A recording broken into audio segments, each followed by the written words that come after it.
नमस्कार फ्रेंड्स, मैं अनिल एक बार फिर आपका स्वागत करता हूं। दोस्तों, आज अपन बात कर रहे थे क्लाइमेट पर और राजस्थान के क्लाइमेट के बारे में चर्चा कर रहे थे। तो इस पर एक लास्ट लेक्चर था अपना, एक लेक्चर हो चुका है, उससे आगे अपन आज बात करेंगे। जैसा कि टॉपिक आप देख रहे होंगे कि क्लाइमेट के बारे में अपन बात कर रहे थे और प्रभावित करने वाले कारकों के बारे में बात कर रहे थे। तो प्रभावित करने वाले कारकों में अपन ने कौन कौन से कर लिए थे? एक तो अक्षांश कर लिया था, शायद अक्षांश, ठीक है बच्चे। एक जो कर लिया था वो कर लिया था समुद्र से दूरी, और तीसरा जो क्या था वो वर्षा किया था। अब देखो बच्चे, आज जो अपन पढ़ने वाले हैं वो पढ़ने वाले हैं आगे के प्रभावित करने वाले कारक, और चौथा जो कारक अपन पढ़ेंगे वो कौन सा है दोस्तों? प्रचलित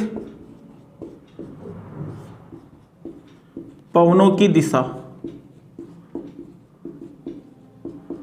पवनों की दिशा यानी कि डायरेक्शन ऑफ विंड के बारे में बात करेंगे अपन, कि डायरेक्शन ऑफ विंड भी क्या क्लाइमेट को प्रभावित करता है क्या, ठीक है, इफेक्ट करता है क्या।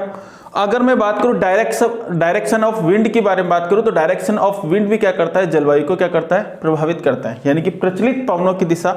अब प्रचलित पवनों की दिशा किस प्रकार से प्रभावित करती है उसके बारे में अपन चर्चा करते हैं, ठीक है। आराम से समझना है, एक एक चीज को समझना है, कोई जल्दबाजी नहीं है, क्योंकि अपन को बोली से देखो, अगर क्लास ही हो रही राजस्थान ज्योग्राफी की, अगर 60 क्लास ही हो रही तो कोई बात नहीं, अपन 65 में पढ़ लेंगे, लेकिन एक बार ऐसा पढ़ेंगे कि दोबारा आपको पढ़ना नहीं पड़ेगा, ठीक है। तो काम ऐसा करो कि एक बार में हो जाए सारा काम, ठीक है बच्चे। तो अगर मैं बात करूं यहाँ पर कि प्रचलित पवनों की दिशा भी क्या जलवायु को प्रभावित कर रही है क्या, अब मैं सारी चीजें आपको बता चुका हूं, अब बस आपको उस चीजों को अप्लाई करना है। आपको सब कुछ आता है लेकिन आपको अप्लाई करना नहीं आ रहा है, ठीक है। क्वेश्चनों का आंसर कैसे देते हैं वो आपको पता नहीं। तो यहाँ पर मैं 4 यानी कि 3 तो पहले बता दिए, आज जो पढ़ेंगे प्रचलित पवनों की दिशा में यहाँ पर पढ़ रहा हूँ, यहाँ पर अपन करेंगे। और प्रचलित पवनों की दिशा भी क्या करती है? जलवायु को प्रभावित करती है। अब कैसे करती है अपन देखते हैं। मुझे देखो, यहाँ पर देखो, ये है पूरी पृथ्वी, ठीक है बच्चे। इस पृथ्वी की मैं बात करूं तो इस पृथ्वी पर ये उत्तरी ध्रुव है, उत्तरी ध्रुव, और ये कौन सा है? दक्षिणी ध्रुव, ठीक है। ये 0 डिग्री भूमध्य रेखा, 0 डिग्री भूमध्य रेखा, या फिर विषुवत रेखा, ठीक है बच्चे, विषुवत रेखा। और अगर मैं बात करूं तो यह है उत्तरी गोलार्ध, और ये क्या है? दक्षिणी गोलार्ध, ठीक है। अब देखो मेरे प्यारे बच्चा, यहां पर अगर अपन बात करें तो मैंने आपसे कहा था, मैं बार बार कह रहा हूं, हर क्लास में कह रहा हूं, कि सूर्य का जो प्रकाश है वो यहां पर कर्क रेखा है, ये कर्क रेखा, कर्क रेखा से मकर रेखा के बीच में, कर्क रेखा से मकर रेखा के बीच में लंबवत पड़ता है, कभी यहां पर कभी यहां पर कभी यहां पर, इस प्रकार से लंबवत पड़ता है, ठीक है। तो सूर्य का प्रकाश कर्क रेखा से मकर रेखा के बीच लंबवत पड़ता है, ठीक है। तो यहां का क्षेत्र क्या होता है? गर्म होता है, क्योंकि जहां पर सूर्य का प्रकाश अगर 12 महीने तक पड़ेगा तो वहां का क्षेत्र क्या होगा? गर्म होगा। और अगर ध्रुवों की बात करें तो ध्रुवों पर सूर्य का जो प्रकाश है वो क्या होता है? तिरछा पड़ता है, तो यहाँ पर उतना गर्म वहां पर नहीं कर पाता, ठीक है। यानी कि ये समझ में आ रहा है कि सबसे ज्यादा जो गर्म स्थान है पृथ्वी पर वो कौन सा है बच्चे? कर्क रेखा से मकर रेखा के बीच में, यानी कि सबसे ज्यादा जो गर्म होगा वो भूमध्य रेखा के आसपास का क्षेत्र होगा। ये बात तो अपन को सबको पता चल गई। चले आगे, देखो देखो, यहां पर अगर अपन बात करते हैं बच्चे,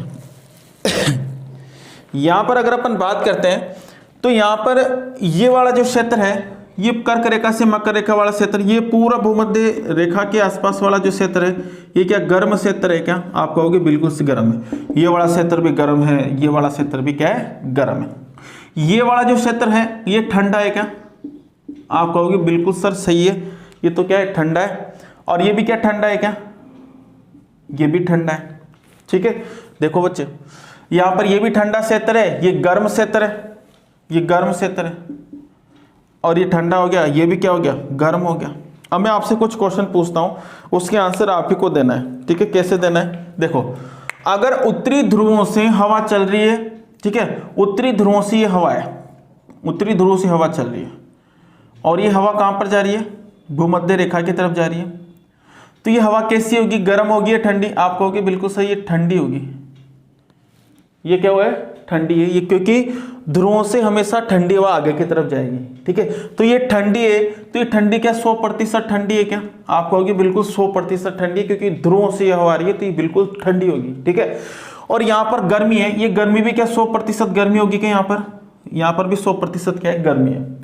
अगर 100% ठंडी हवा है 100% गर्मी में आएगी, ठीक है, यहां पर आएगी, ठीक है, तो यहां का जो तापमान है वो तापमान कम कर देगी कि नहीं कर देगी? यहां पे पहले तो तापमान बढ़ा है क्योंकि गर्मी ज्यादा है, तो यहां का तापमान क्या हो जाएगा, कम हो जाएगा, क्योंकि ये तापमान क्या हो जाएगा, यहां पर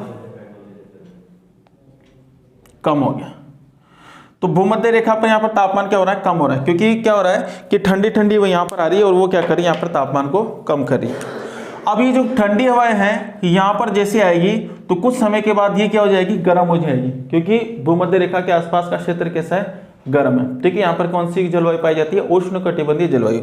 तो यहाँ पर कैसे हो गई है, गर्म हो गई। अभी गर्म गर्म हवा आगे चलेगी। अब अगर मान लो कि भूमध्य रेखा से अगर कोई भी हवा चल रही है, भूमध्य रेखा से कोई भी हवा ध्रुवों की तरफ जाती है, तो ये हवा कैसी होगी, इसकी प्रकृति कैसी है? तो आप कहोगे बिल्कुल सर गर्म होगी वो, क्योंकि भूमध्य रेखा का आसपास का क्षेत्र कैसा होता है, कैसा होता है, गर्म होता है, ठीक है। तो ये गर्म गर्म हवा चल रही है। अब इधर क्या आ गया, ध्रुव आ गया, तो ध्रुव पे तो क्या होती है, ठंड होती है, तो यहाँ पर ठंडी है, तो ये गर्म गर्म हवा आ रही है, ये 100% गर्म हवा आ रही है, और इस 100% यहाँ पर क्या पड़ती है, ठंड। तो ये गर्म गर्म हवा यहाँ पर आएगी तो इस ठंड को क्या कर देगी, कम कर देगी, यानी कि यहाँ का जो निम्न तापमान है इस तापमान को क्या कर देगी, बढ़ा देगी। ये तापमान, यहाँ का तापमान क्या हो जाएगा, तापमान क्या हो जाएगा, ज्यादा हो जाएगा, ज्यादा होगा कि नहीं होगा, सही है ना। और तापमान ज्यादा हो जाएगा, ठीक है। अब एक समय क्या होगा कि गर्म हवा यहाँ पर कुछ समय के बाद क्या हो जाएगी, ये भी ठंड में परिवर्तित हो जाएगी, क्योंकि यहाँ पर ठंड ज्यादा है तो गर्म हवा किस में बदल गई, ठंड में बदल गई। अब क्या होगा कि यहाँ पर ध्रुवों से फिर से हवा चल रही है, ये ध्रुवों से हवा चल रही है, फिर से ये ध्रुवों से हवा चल रही है। अब ध्रुवों से जो हवा चल रही है, तो मैंने कहा था कि भाई ध्रुवों से जो हवा चलेगी भूमध्य रेखा की तरफ, तो ये तो क्या हो जाएगी, ठंडी हवा होगी। कैसी हवा है, ठंडी हवा है। अब ये ठंडी हवा जैसे ही भूमध्य रेखा की तरफ चलेगी, ठीक है, तो ये ठंडी हवा यानी कि 100% ठंडी हवा है क्या? आप कहोगे बिल्कुल सही सर।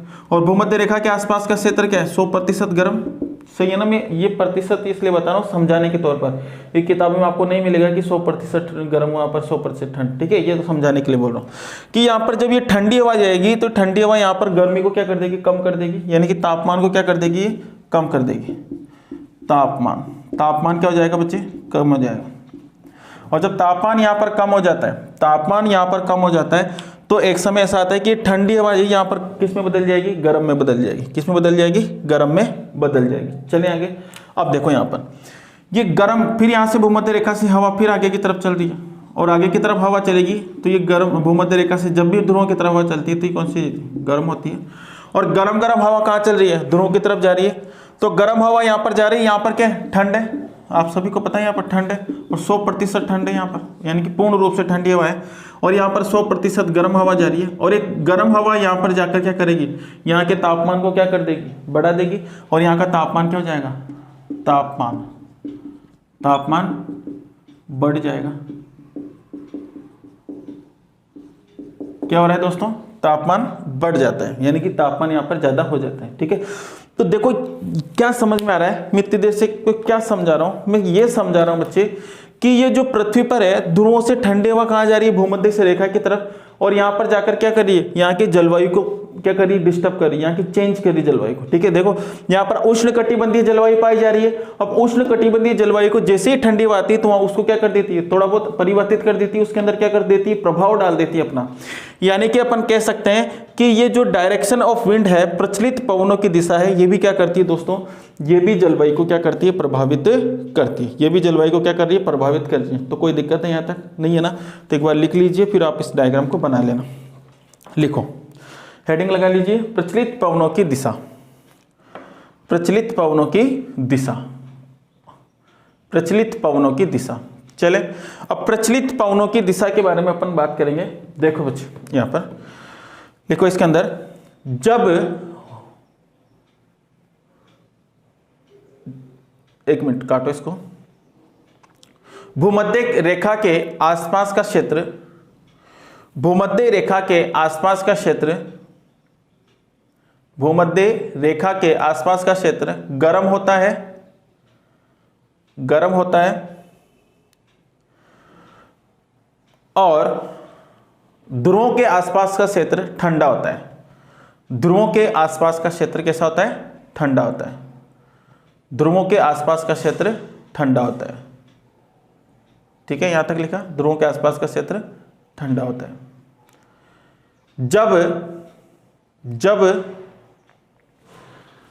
जब भूमध्य रेखा से हवाएं ध्रुवों की तरफ जाती है, जब भूमध्य रेखा से हवाएं ध्रुवों की तरफ जाती है, ठीक है, जा रही है, जब भूमध्य रेखा से हवाएं ध्रुवों की तरफ जाती है तो ध्रुवों पर तापमान को बढ़ा देगी। तो ध्रुवों पर क्या करती है? तापमान को बढ़ा देती है। ठीक है, और जब ध्रुवों से हवाएं भूमध्य रेखा की तरफ चलती है, जब ध्रुवों से हवाएं भूमध्य रेखा की तरफ चलती है तो वहां के तापमान को क्या कर रही है?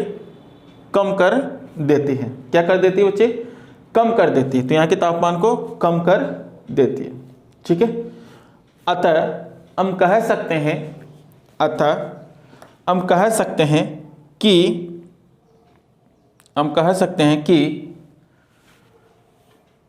प्रचलित पवनों की दिशा भी जलवायु को प्रभावित करती है। अतः हम कह सकते हैं कि प्रचलित पवनों की दिशा भी जलवायु को प्रभावित करती है। कोई दिक्कत यहाँ तक नहीं है ना? चले, प्रचलित पवनों की दिशा भी जलवायु को प्रभावित करती है। चले देखो, एक बार इस डायग्राम को आप बना लो, कैसा भी एक रफली डायग्राम बना लिया करो, जिससे क्या होगा कि सही हो जाएगा मामला आपका। देखो चले, देखो बच्चे, मिटा रहा हूं इसको मैं, आगे चलेंगे, आगे की चीजें समझेंगे।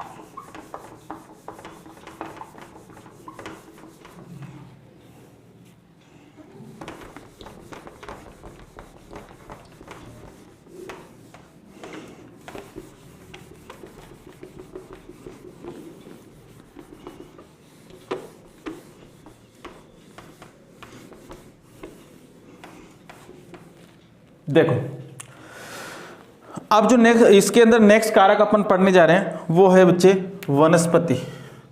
4 नंबर का कारक है, सॉरी 5 नंबर का कारक है, 5 नंबर का है, 5 नंबर लगा।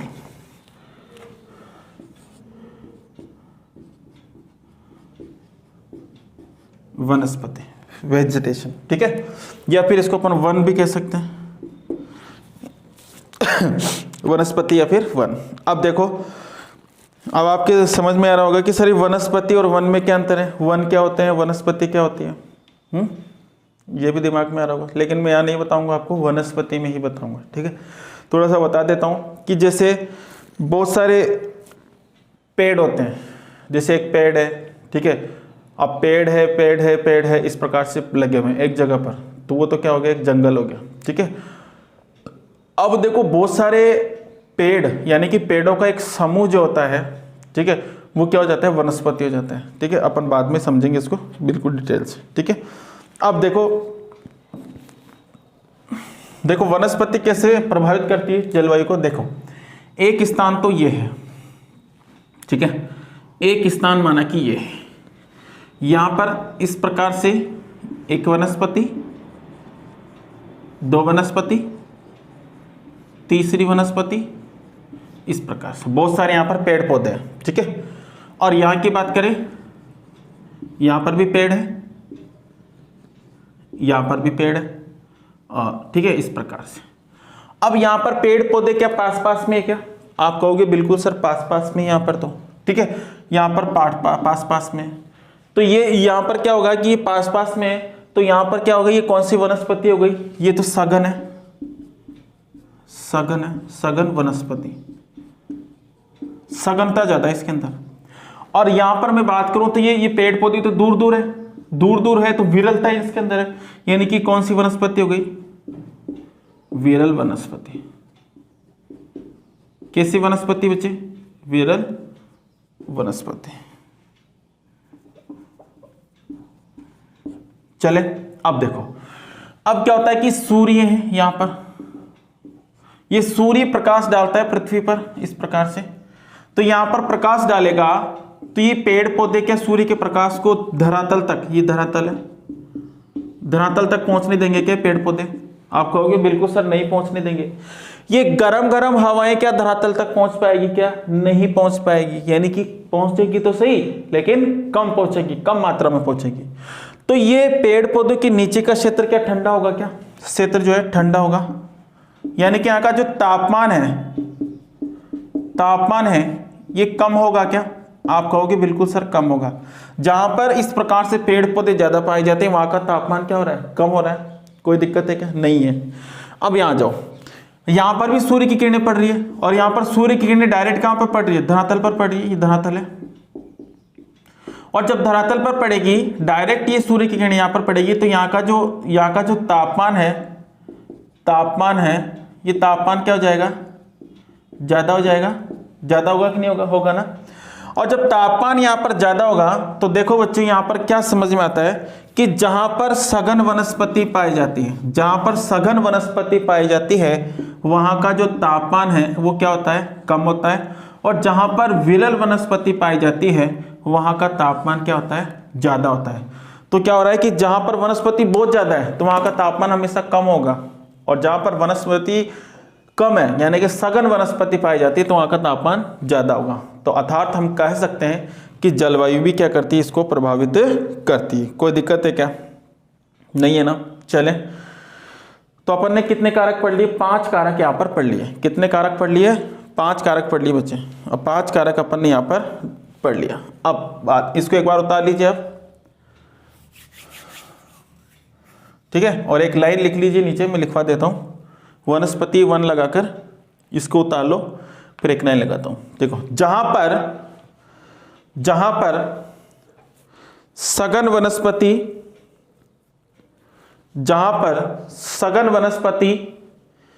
पाई जाती है, जहां पर सघन वनस्पति पाई जाती है वहां का तापमान कम होता है, वहां का तापमान कम होता है। और जहां पर विरल वनस्पति पाई जाती है वहां का तापमान ज्यादा होता है, वहां का तापमान ज्यादा होता है। कोई दिक्कत? चले आगे। देखो बच्चे, उतार लिया होगा डायग्राम आपने। अब आगे बढ़ते हैं अपन। देखो,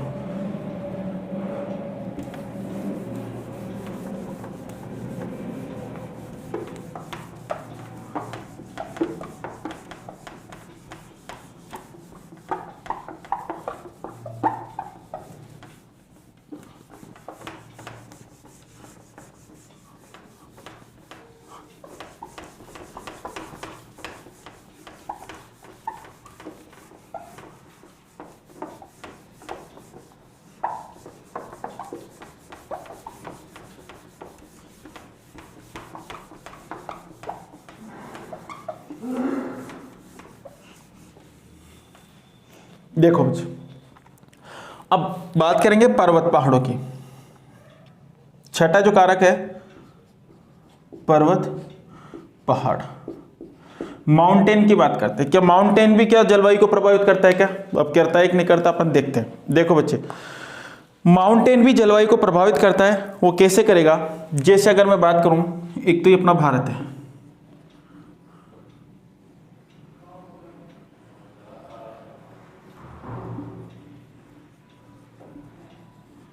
ये अपना भारत है, ठीक है, और एक अपना यहां पर ये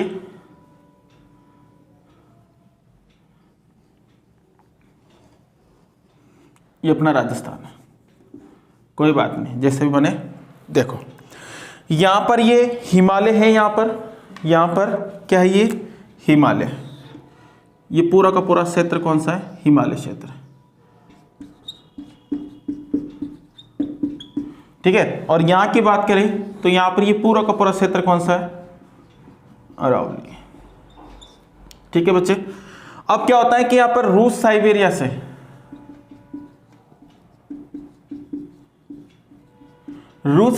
से ठंडी ठंडी हवा आती है, और ये ठंडी ठंडी जो हवा है, ये ठंडी ठंडी हवा भारत की तरफ पहुंचती है।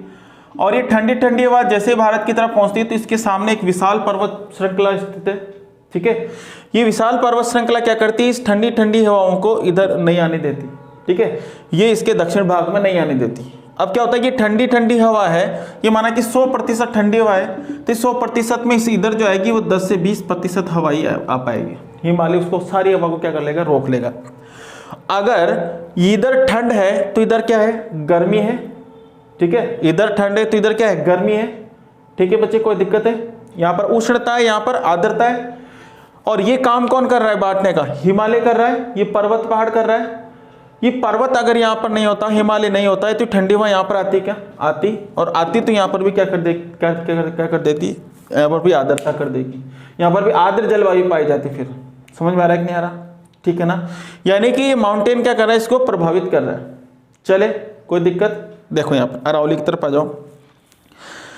देखो बच्चे, बंगाल की खाड़ी से हवाएं आती है और बंगाल की खाड़ी से मानसून आता है। ये मानसून क्या करता है? इधर पूर्वी राजस्थान और हाड़ौती का जो प्रदेश है, यहाँ पर क्या करता है? बारिश करता है खूब जम के। और आगे की तरफ जैसे ये मानसून बढ़ता है तो इसको कौन रोक लेती है? अरावली पर्वतमाला रोक लेती है। अगर मान लो कि इधर ये अरावली नहीं होती तो ये हवा यहाँ पर भी, ये बारिश यहाँ पर भी होती क्या? आप कहोगे बिल्कुल सर, यहाँ पर भी बारिश होती, ठीक है ना। अगर यहाँ पर भी बारिश होती तो इधर उष्णकटिबंधीय जलवायु पाई जाती क्या? आप कहोगे बिल्कुल सर नहीं पाई जाती। अगर यहाँ पर ये अरावली नहीं होती तो यहाँ पर उष्णकटिबंधीय जलवायु भी नहीं होती, ठीक है। यहाँ पर आर्द्र जलवायु पाई जाती है और यहाँ पर उष्णकटिबंधीय जलवायु पाई जाती है। अगर मान लो कि ये जो अरावली है ये यहाँ पर होती, माना कि अरावली अगर इस जगह पर ये अरावली होती तो क्या पूरे के पूरे राजस्थान में उष्णता होती क्या? आप कहोगे बिल्कुल सर उष्णता होती, क्योंकि अरावली इधर से बारिश होने नहीं देती। और अपन ने तो पढ़ा है कि जहाँ बारिश होती है, जहाँ वर्षा होती है, तो वहाँ का तापमान हमेशा क्या होता है? कम होता है। जहाँ पर नहीं होती वहाँ का तापमान ज्यादा होता है। तो यहाँ पर बारिश ही नहीं होती तो तापमान तो ज्यादा होता ही, और यहाँ पर मरुस्थल का प्रसार होता है और अपन अभी भी उष्णता में ही जीते, ठीक है। ये बात आपको ध्यान रखनी है। चलिए आगे। अब देखो बच्चे, यहाँ पर अगर अपन बात करते हैं तो यहाँ से हवा आ रही है। चले देखो, ये अरावली क्या कर रही है? ये जलवायु को बांट रही है क्या? सही है क्या? सही है ना। ये जलवायु को बांट रही है। तो अगर आपसे एक क्वेश्चन पूछा जाए कि राजस्थान की जलवायु विभाजक रेखा कौन सी है, तो जलवायु विभाजक रेखा कौन सी है? कौन सी है? अरावली है। राजस्थान की जलवायु विभाजक रेखा किसे कहते हैं? अरावली को, ठीक है। और राजस्थान की जल विभाजक रेखा भी किसे कहते हैं? अरावली को ही कहते हैं। राजस्थान की जल विभाजक रेखा भी किसे कहते हैं? अरावली को ही कहते हैं। क्या कर रही है ये अरावली? क्या करती है कि अरावली इधर पूर्वी राजस्थान में जितनी भी नदियां हैं इनको इधर पश्चिम राजस्थान में नहीं आने देती। यानी क्या कर रही है? नदियों का बंटवारा कर रही है, ठीक है। इधर की नदियों को बंगाल की खाड़ी में डालती है तो इधर की को अरब सागर में डालती है। अगर ये अरावली यहाँ पर नहीं होती तो इधर की जितनी भी नदियां ये हो सकता है ये इधर पूर्वी राजस्थान में बहती, ठीक है। यानी कि अरावली क्या कर रही है? जल को भी बांट रही है। यानी कि यहाँ पर 2 क्वेश्चन आपसे पूछा जा सकता है राजस्थान के संदर्भ में। क्या पूछा जा सकता है? एक क्वेश्चन तो पूछा जा सकता है राजस्थान के संदर्भ में। राजस्थान के संदर्भ में एक क्वेश्चन पूछा जा सकता है आपसे कि राजस्थान की जलवायु विभाजक रेखा कौन सी है? अरावली। और दूसरा राजस्थान की जल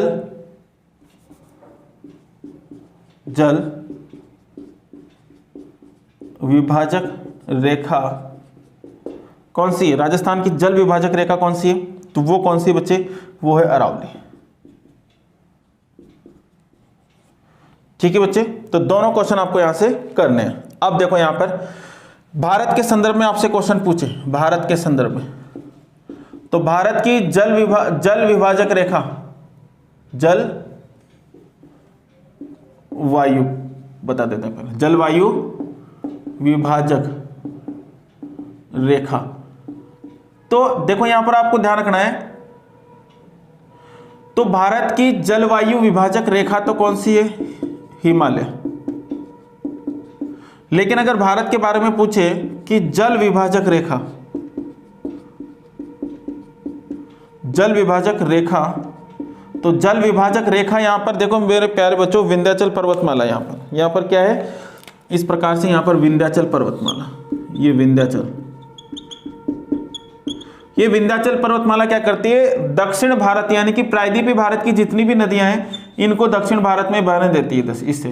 ठीक है, ये नदियां ऊपर की तरफ नहीं जाती, और इधर की जो नदियां हैं, जितनी भी उत्तर भारत की नदियां, गंगा है, ब्रह्मपुत्र है, इधर जितनी भी नदियां हैं, इन नदियों को क्या नहीं करने देती? दक्षिण भारत के अंदर एंटर नहीं करने देती। अर्थात हम कह सकते हैं कि ये जो विंध्याचल पर्वतमाला है, ये क्या है? जल विभाजक का काम करती है। तो भारत की जल विभाजक रेखा कौन सी है बच्चे? तो ये होगी विंध्याचल पर्वतमाला। ठीक है, विंध्याचल पर्वतमाला। तो भारत की जल विभाजक रेखा तो विंध्याचल पर्वतमाला है, और भारत की जलवायु विभाजक रेखा कौन सी? हिमालय है। राजस्थान की जलवायु विभाजक रेखा और जल विभाजक रेखा दोनों ही क्या है? अरावली है। यहां तक कोई दिक्कत नहीं है ना? अब देखो विंध्याचल पर्वतमाला क्या है? ये पर्वतमाला ऐसी पर्वतमाला है जो भारत को 2 समान भागों में बांटती है। भारत को 2 समान भागों में, 2 भागों में बांटती है, 2 भागों में बांटती है। अब देखो बच्चे यहां पर आपसे क्वेश्चन पूछे कि भारत को 2 समान भागों में कौन सा अक्षांश बांटता है? तो कर्क रेखा, 23.5 डिग्री उत्तरी रेखा। भारत को 2 समान भागों में कौन सी पर्वतमाला बांटती है, फिर कौन सी श्रेणी बांटती है? तो विंध्याचल पर्वतमाला। ठीक है, आपको क्वेश्चन पूछे भारत की जलवायु विभाजक रेखा कौन सी है? तो हिमालय है। ठीक है, भारत की जल विभाजक रेखा कौन सी है? तो विंध्याचल पर्वतमाला है। ठीक है, आपसे क्वेश्चन पूछा जाए कि राजस्थान की जल विभाजक रेखा कौन सी है? तो राजस्थान की जल विभाजक रेखा अरावली है, और राजस्थान की अगर जलवायु विभाजक रेखा है तो वो भी हिमालय। ठीक है, कोई दिक्कत यहां तक? चले आगे।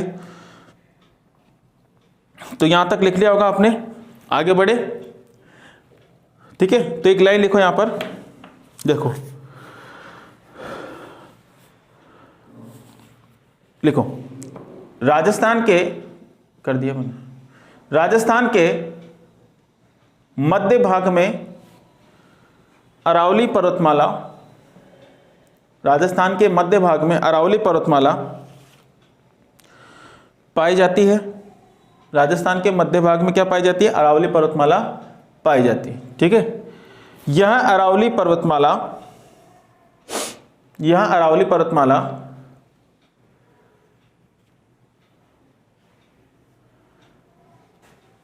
पूर्वी राजस्थान की ओर आने वाली बंगाल की खाड़ी की मानसूनी हवाओं को, पूर्वी राजस्थान की तरफ आने वाली बंगाल की खाड़ी से मानसूनी हवाओं को पश्चिमी राजस्थान में प्रवेश नहीं करने देती। इससे वहां की जलवायु में परिवर्तन हो जाता है। जैसे पूर्वी राजस्थान में आर्द्र जलवायु पाई जाती है, जैसे पूर्वी राजस्थान में आर्द्र जलवायु पाई जाती है, और पश्चिमी राजस्थान में शुष्क जलवायु पाई जाती है। कोई दिक्कत यहां तक? चले बच्चे, शुष्क जलवायु पाई जाती है। चले, अतः हम कह सकते हैं कि अतः हम कह सकते हैं कि पर्वत पहाड़ भी जलवायु को प्रभावित करते हैं। पर्वत पहाड़ भी जलवायु को क्या करते हैं? प्रभावित करते हैं।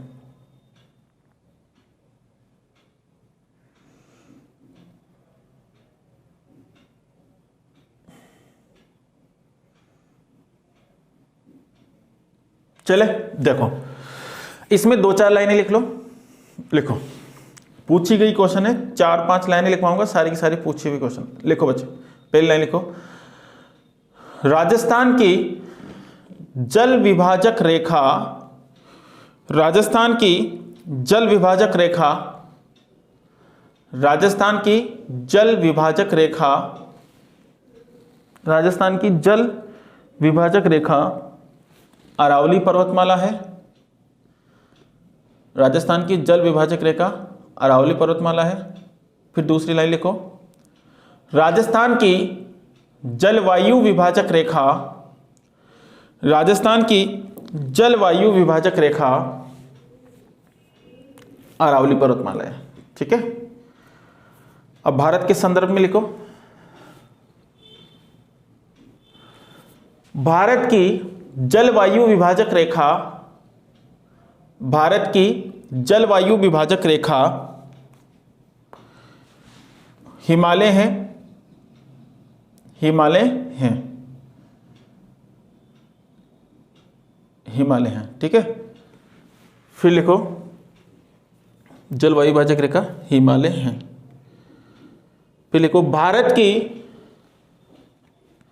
जल विभाजक रेखा विंध्याचल पर्वतमाला है, विंध्याचल पर्वतमाला है। ठीक है, विंध्याचल पर्वतमाला है। फिर एक लाइन और लिख लो, बाद में भी लिखवा दूंगा। लिखो विंध्याचल पर्वतमाला, विंध्याचल पर्वतमाला, विंध्याचल पर्वतमाला ऐसी पर्वतमाला है, ऐसी पर्वतमाला है जो भारत को, जो भारत को 2 समान भागों में विभाजित करती है, 2 समान भागों में विभाजित करती है। ठीक है, जो भारत को 2 समान भागों में विभाजित करती है। ठीक है बच्चे, ठीक है, जो भारत को 2 समान भागों में विभाजित करती है। अब यहां तक लिख लिया, कोई दिक्कत? देखो बच्चे, आशा करता हूं कि आप सभी को समझ में आ रहा होगा, और अगर कोई दिक्कत हो तो आप बता सकते हो। और मैं ये भी आशा करता हूं कि आप टेस्ट बुक साथ के साथ दे रहे होंगे, टेस्ट पेपर, क्योंकि मेरा मानना ये है कि सफलता का एक जो राज है वो मेहनत है, और मेहनत करना, मेहनत जो करेगा वही सफलता पाएगा। क्योंकि जितने भी सफल व्यक्ति हैं उनसे जाकर पूछना एक बार कि उन्होंने कितनी मेहनत की है। ठीक है, तो आज तो अपन ये देखते हैं कि यार कितना सफल व्यक्ति है, कोई कलेक्टर है तो कलेक्टर है यार, इसकी तो क्या टेंशन है, कुछ नहीं, वो भी बहुत मेहनत करके वहाँ पर पहुँचा है, और वो आज नौकरी कर रहा है कलेक्ट्री की। अगर वो IAS है तो वहाँ पर भी उसको बहुत मेहनत करनी पड़ती है, क्योंकि मेहनत तो करनी पड़ती है। आप नौकरी लग जाओगे इसके बाद भी आपको मेहनत करनी पड़ेगी। ठीक है, लेकिन वो बात अलग है कि नौकरी लगने के बाद थोड़ी सी सुविधाएं ज़्यादा मिल जाती है। ठीक है, अच्छा एक वातावरण मिल जाता है, बढ़िया, सब कुछ संघर्ष नहीं करना पड़ता। और तीसरी बात ये कि बार बार फ़ोन आता है स्टूडेंट्स का कि सर नोट्स दे दीजिए, नोट्स दे दीजिए, तो दूसरों के नोट्सों से कभी भी नौकरी नहीं लगती बच्चे। ठीक है, मेहनत तो खुद को ही करना पड़ेगा। जब आप एक एक चीज़ को, एक एक टॉपिक को, एक एक लाइन को खुद के हाथों से लिखोगे तभी पार पड़ेगी। ऐसा नहीं है कि आप किसी के भी नोट्स लेकर आप बेड़ा पार कर जाओ। अगर ऐसा होता तो एक IAS जो होती है उसके नोट्स लेकर दूसरे लोग भी IAS बन जाते हैं। ऐसा कुछ नहीं है, नोट्स खुद को बनाना पड़ेगा। तो खुद के नोट्सों पर विश्वास करो, दूसरों के नोट्सों पर नहीं। क्योंकि नोट्स क्या होते हैं बच्चे, नोट्स एक सफलता का एक रास्ता होता है। अब क्या करते हैं, जैसे मैं हूँ तो मैंने नोट्स बना लिए, और नोट्स मैंने एक बुक में से, जैसे 200 पेज की कोई बुक है तो उस 200 पेज की बुक को मैंने अपने शब्दों में उतार लिया और उसको मैंने 60 से 70 पेज में लिख लिया। अगर मैं उसको 60 से 70 पेजों में लिखता हूँ तो मैंने क्या किया है कि पहले तो उस बुक को पढ़ा होगा गहनता से, तो मेरे को तो समझ में आ गई वो। और 60 से 70 जो पेज है वो पेज मैंने वो लिखे हैं जो इम्पोर्टेंट है, ठीक है। वो चीज़ है जो कठिन चीज़ है, सरल सरल चीज़ पढ़ने में समझ में आ गई, लेकिन वो चीज़ मेरे लिए इंपॉर्टेंट है। अगर आपको मैं वो 70 पेज दे दूंगा तो आप वो 70 पेज जैसे पढ़ोगे तो आपको समझ में नहीं आएगी चीज़ें, ठीक है। इसलिए मैं कह रहा हूँ बच्चे कि नोट्स खुद ही बनाओ, और नोट्स खुद जब बना लोगे उस दिन आपकी नौकरी भी लग जाएगी। आपने देखा होगा कि बहुत सारे आपसे भी मांगते होंगे, आप भी किसी से मांगते होंगे कि नोट्स दे दो, नोट्स दे, तो नोट्सों से कुछ नहीं होता, ठीक है। ये बात आपको ध्यान रखनी है। और तीसरी बात, ये जरूर फ़ोन आता है कि सर किताब कौन सी लें, किताब कौन सी लें। तो देखो बच्चे, किताब जो है वो किताब कोई सी भी किताब ले लो, सब किताबें अच्छी है। देखो हर किताब के अंदर 2 से 5% जो है गलतियां आती ही है। अब 2% अगर किसी किताब में गलती आ रही है तो सब में आ रही है, एक में थोड़ी नहीं आ रही है। ऐसी कोई सी भी बुक नहीं है मार्केट में जिसमें कोई गलती नहीं है, क्योंकि गलतियां सब में होती है, ठीक है। किसी में थोड़ी ज़्यादा होती है तो किसी में कम होती है। माना कि किसी बुक के अंदर अगर 5% गलतियाँ हैं, ठीक है, माना कि 5% है तो 95% तो सही है वो बुक, 95% तो सही है। तो अपन क्या करते हैं, 5% को रोते हैं। अगर कोई पढ़ रहे हैं और कोई अपन को ऐसा लग गया कि यार ये गलत है, तो अपन पूरी बुक को ही गलत मान लेते हैं, ठीक है। और पूरी बुक को गलत मान लेते हैं तो वो गलत बात है, ठीक है बच्चे। तो किताबें कोई सी भी गलत नहीं है। ज़्यादा किताबें मत खरीदो। क्या कर लेते हैं, एक आदत होती है कि यार ये किताब भी खरीद लूँ, ये किताब और मेरे दोस्त वो वाली पढ़ रहा है तो मैं भी खरीद लूँगा, अपने ये दिमाग में होता है। तो ऐसा कुछ नहीं है, किताब एक खरीद लो, कोई सी भी, कोई अच्छी सी बुक खरीद लो, कोई सी भी, ठीक है। उस किताब को देखो, 10 किताबें मत खरीदो, 10 किताबों को पढ़ोगे तो 10 को 10 बार पढ़ना पड़ेगा, ठीक है, अलग अलग बार। और एक ही किताब को अगर आप 10 बार पढ़ दोगे तो उससे नौकरी लग जाओगे, क्योंकि 95% नॉलेज अगर आप 10 बार लोगे, 10 बार उस चीज़ को पढ़ोगे तो वहाँ पर आपको क्या सफलता मिल जाएगी। क्योंकि 95% पे तो सिलेक्शन नहीं होता, सिलेक्शन तो होता है 60 से 70% पर, अपन को तो उतना ही चाहिए। तो मेरे प्यारे बच्चा, एक किताब को बार बार पढ़ो, ज़्यादा किताबों को मत पढ़ो, ठीक है। ज़्यादा किताबें अपने पास इकट्ठी मत करो, सफलता जरूर मिलेगी। तो चीज़ों को ध्यान रखना है। एक होता है ना योद्धा, जो युद्ध में उतरता है, तो ये जो युद्ध में जो योद्धा उतरता है, देखो अगर 2 योद्धाओं के बीच में एक युद्ध चल रहा है तो हथियार तो दोनों के पास ही है, ठीक है, लेकिन जीतता कौन है, जीतता वही है जिसकी रणनीति अच्छी है। तो अपन भी इस युद्ध के मैदान में, कंपटीशन में, युद्ध से कम नहीं है, युद्ध से भी ज़्यादा है, क्योंकि यहाँ पर हजारों व्यक्ति, हजारों विद्यार्थी यहाँ पर सफलता पाने के लिए जूझ रहे हैं। तो मेरे प्यारे बच्चा, यहाँ पर अगर आपको सफल होना है तो मेहनत के साथ रणनीति भी बनानी है।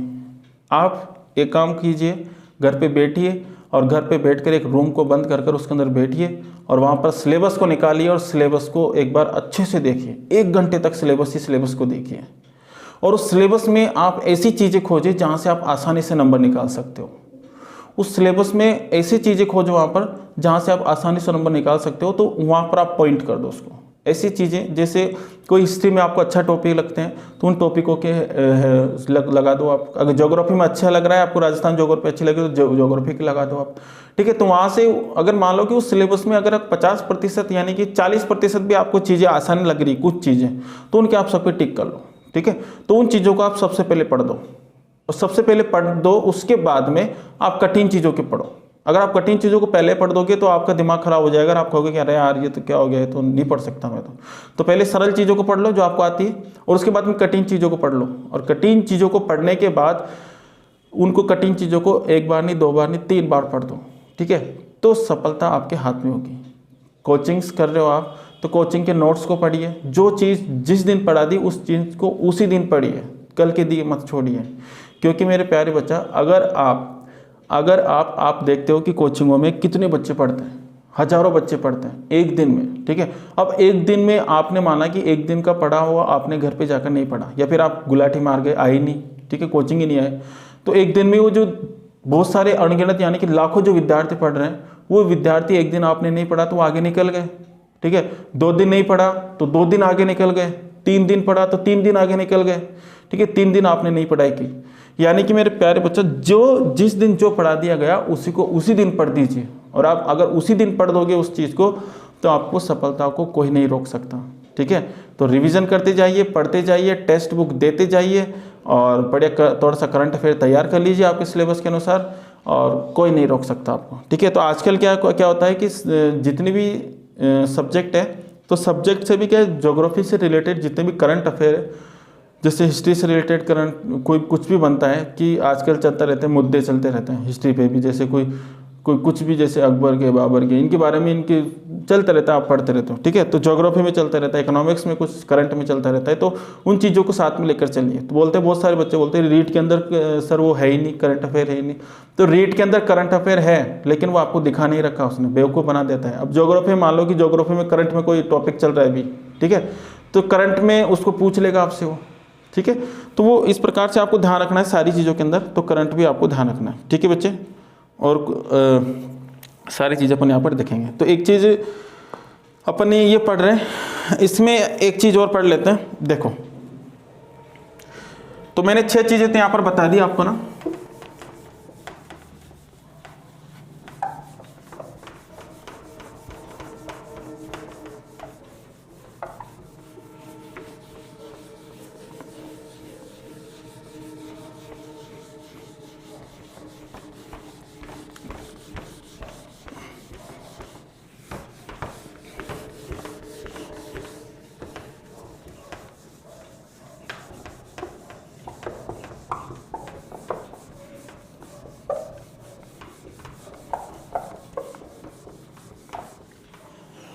देखो, 7वां कारक मैं आपको बताता हूं। 7वां कारक है बच्चे काली मिट्टी, काली मिट्टी, ठीक है, ब्लैक सॉइल।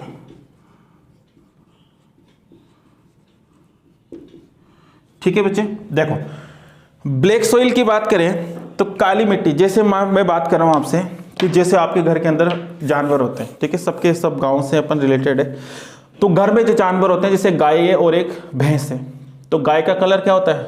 सफ़ेद, ज़्यादातर सफ़ेद होता है, काला भी होता है, सफ़ेद है। और भैंस का कैसा होता है? काला होता है। तो गर्मियों के समय में क्या होता है कि भैंस जो होती है वो इस प्रकार से हाँफती रहती है, और गाय क्या होती है? आसानी से बैठी रहती है। वो रंग जो होता है, वो रंग, काला रंग क्या करता है? वो पराबैंगनी जो सूर्य की जो किरणें हैं उनको क्या करता है? अवशोषित ज़्यादा करता है। अब सूर्य की किरणों को अवशोषित ज़्यादा करेगा तो सूर्य की किरणें तो गर्म होती है और उसके शरीर को क्या कर देती है? गर्म कर देती है, ठीक है। जब आप गर्मियों में ब्लैक शर्ट पहनकर बाहर निकलते हो तो आपका शरीर क्या हो जाता है? गर्म हो जाता है, क्योंकि काला रंग क्या करता है? सूर्य किरणों को ऑब्जर्व करता है, अवशोषित करता है, ठीक है बच्चे।